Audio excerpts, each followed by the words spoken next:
Long ways to study the Bible, which in this video, as you can see by the title of it, Top 10 Myths About Bible Study, I'm going to let Dr. Mike Heiser,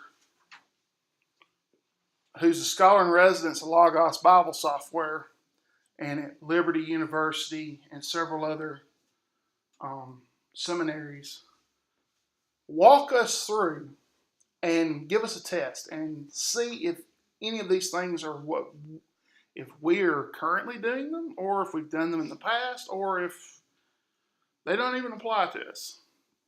So let's let him carry on. Maybe. Hi, I'm Dr. Mike Heiser, author of this 60-second scholar series. That's 3 books about Bible study, about the Bible itself, and theology, really pitched at the average person, not the scholar.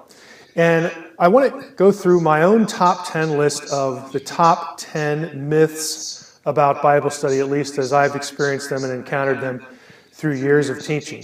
So going from number 10 to number 1, coming in at number 10, would be the myth that Bible reading is Bible study. Just the act of reading your Bible is Bible study. That is a myth.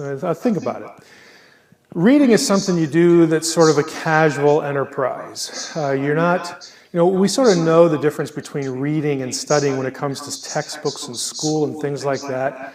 So the act of reading itself, again, is something you do for personal enrichment. It's very casual. You might be thinking about how this applies to you or somebody else, maybe, again, some life lesson from it. It's not very intense.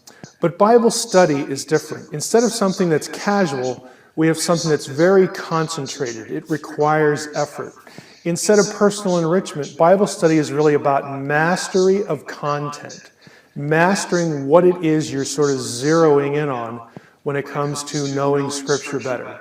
And instead of personal application, although that can happen, of course, with Bible study, instead of that, we have an effort that goes for understanding. So application versus understanding. So Bible reading is casual. It's aimed at personal enrichment. The focus is application. But Bible study is something that requires concentrated effort. The goal is mastery of the content and understanding. I think I could illustrate this pretty easily. Many of you will use Facebook. Again, it's a very common online place to be, and most people know how to use it, at least a little bit. But there's a difference between using Facebook, reading your Facebook page, and becoming an expert social marketer using Facebook. That's the difference between Bible reading and Bible study. So our number 10 myth is that Bible reading, just that act, is really Bible study. It's not. Coming in at number 9, I would put the idea that Bible study depends on sustaining a particular method. Again, that is a myth. Bible study should not be looked upon as some sort of ritual event, even though I understand that routine helps us. We get up, we do this or do that. We have a time to spend in Scripture during each part of a day. I understand that. But oftentimes people sort of turn Bible study, which is really about a personal discipline to actually study and grapple with the text for the purpose of mastering content and achieving understanding. We take that discipline and we transform it negatively into some sort of ritual.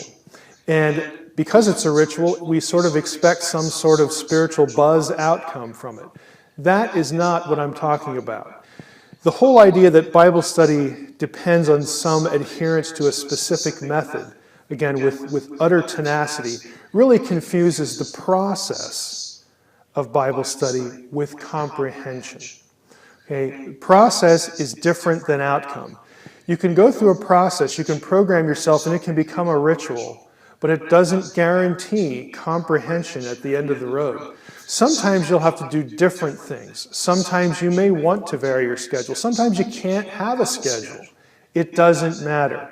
Bible study should happen at any time it can happen, again, with a specific goal of mastering content and comprehension. Following steps, creating a ritual for yourself, does not produce understanding. We need to get that difference in our minds.